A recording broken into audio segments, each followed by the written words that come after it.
اچھا، ایک شبہ یہ ہے کہ ہر سال ہزاروں نہیں لاکھوں کی تعداد مسلمان 1 2 3 دنوں میں جانور ذبح کرتے ہیں، جس سے معیشت بری طرح متاثر ہوتی ہے اور معیشت تباہ ہو کے رہ جاتی ہے۔ ہم نے کہا اگر قربانی کے دنوں میں ذبح ہونے والے جانور اور اس پہ آنے والے فوائد، ان سب کو ذہن میں رکھا جائے تو آپ دیکھیں گے معیشت متاثر نہیں ہوتی بلکہ معیشت بہت بلند ہو جاتی ہے۔ اس کی وجہ یہ ہے کہ جب آپ نے جانور کو قربانی کے لیے خریدنا ہے اور جانور نے منڈی تک آنا ہے، منڈی سے آپ کے گھر تک آنا ہے، تو اب سارے مراحل کو ذہن میں رکھیں۔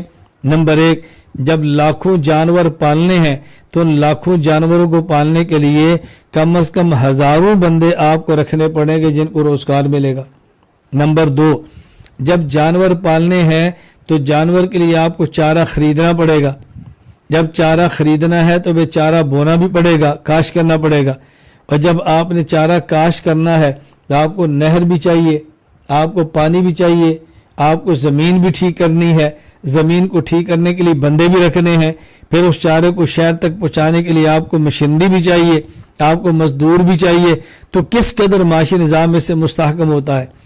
پھر جو جانور آپ نے قربانی کے اندر دینا ہے اس جانور کے دودھ کو استعمال کرنا چاہے تو کر سکتے ہیں، تو آپ بتائیں کتنا بڑا دودھ آپ کو وافر مقدار میں ملنا شروع ہو جائے گا۔ پھر اسی طرح اور بہت سارے فوائد ہیں۔ جب جانور ایک ملک سے دوسرے ملک میں آپ بھیجیں تو زر مبادلہ کتنا ہے، ایک شہر سے دوسرے شہر میں بھیجیں تو کرنسی کا کتنا نظام ہوگا۔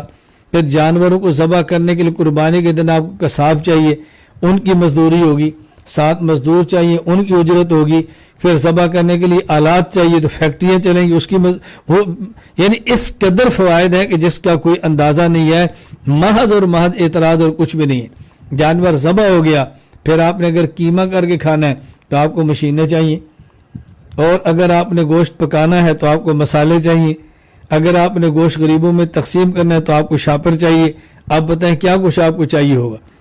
اور پھر جب آپ نے جانور ذبح کر دیا، اگر آپ نے گوشت محفوظ رکھنا ہے تو پھر آپ کو سردخانے چاہیے، سردخانے کے لیے آپ کو بجلی چاہیے، اور اگر آپ نے اس جانور کو خشک کرنا ہے، مسالے ڈالنے ہیں، تو پھر بھی آپ کو بندے چاہیے۔ اور جانور کی جو کھالیں ہیں اگر آپ نے اس کو استعمال کرنا ہے تو پھر خیمے بنے گے، انہی کھالوں سے کپڑے بنے گے، انہی خیموں سے جیکٹس بنے گی، کوٹ بنے گے، اسی سے کھیلوں کے سامان بنے گے۔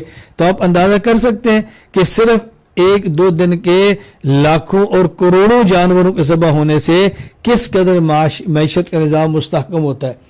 شریعت کا کوئی بھی ایسا حکم نہیں کہ جیسے اسلامی معیشت یا دنیا کی معیشت کے اوپر اثر پڑتا ہو۔